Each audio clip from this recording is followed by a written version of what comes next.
Kansas State. Oh boy, that was close. That was close. That was close. That was fun.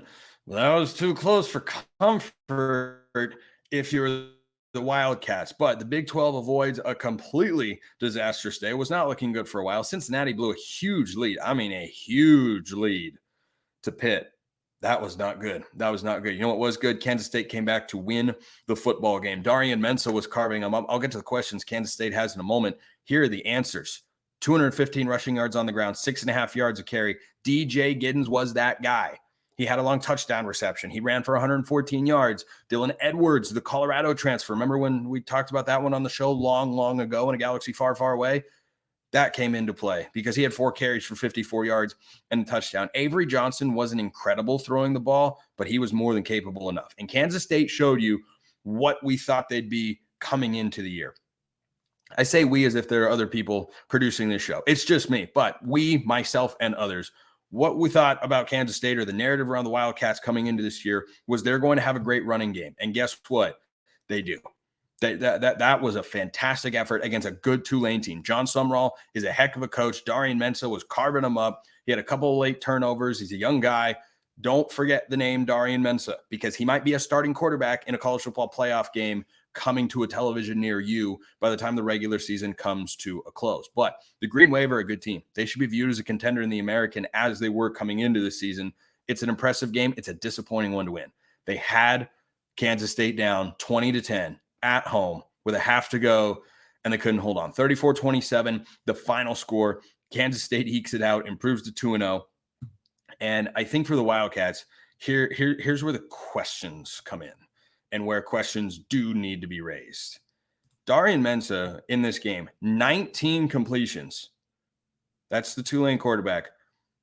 342 yards and 2 touchdowns with an interception, game-sealing interception. Full credit to the Kansas State defense for making a play late. Kansas State's got defensive questions.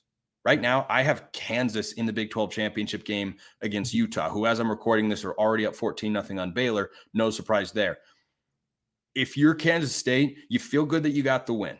You keep a distant hope of an at-large college football playoff berth alive by winning this game. You give yourself the confidence to know we can go on the road, we can beat a good team. We've been battle-tested early in the year, survived a good punch from a good Tulane team.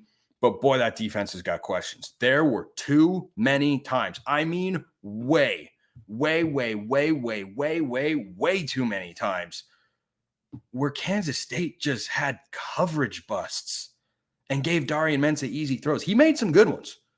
Don't come here wrong. Mensah made a lot of good plays, but he was given a lot of wide open guys to throw the football to. That's got to improve.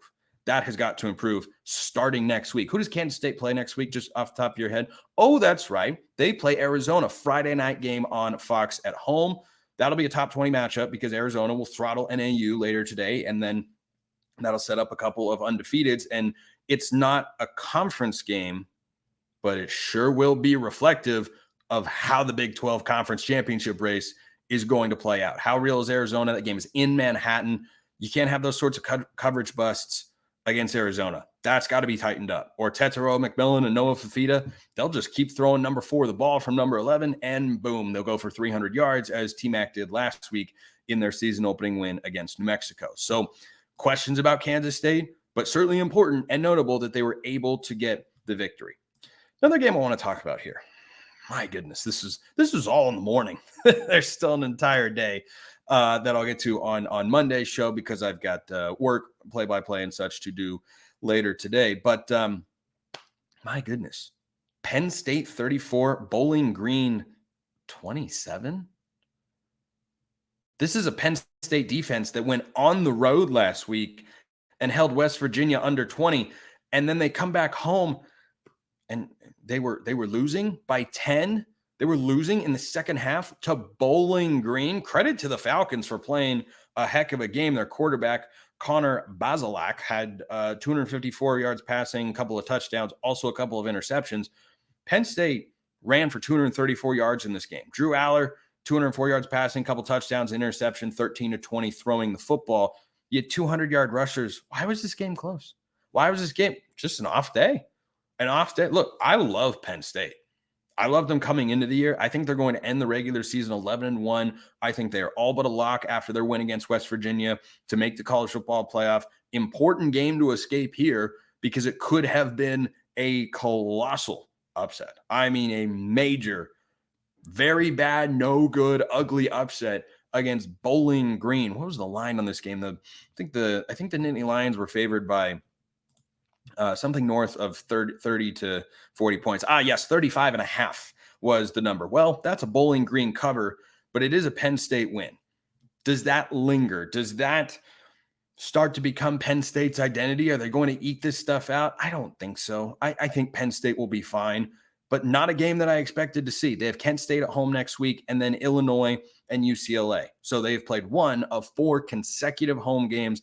I expect them to be 5-0 before they go to currently 13th ranked USC on October 12th in one of the greatest college football days in recent memory. So Penn State's got to clean that sort of stuff up. I think they can. They have plenty of soft opponents on the way, but I just was not expecting that. I was not expecting Penn State. If I'd done a game preview prediction and pick, whatnot here on the show, I probably would have picked it Penn State to cover 35.5 because they usually take inferior opponents and beat them down like they did West Virginia last week, and West Virginia, a much better team than Bowling Green. But that's why these games are played on the field, not on paper. So Penn State came out flat-footed, probably riding high, little emotional letdown factor. I'd suspect, if you're a gambling person listening to or watching this show, I'd suspect they get that chip on their shoulder back that they lost after blowing out West Virginia 34-12. They get it back against Kent State next week. The betting line on that game, whatever it is, I might take Penn State.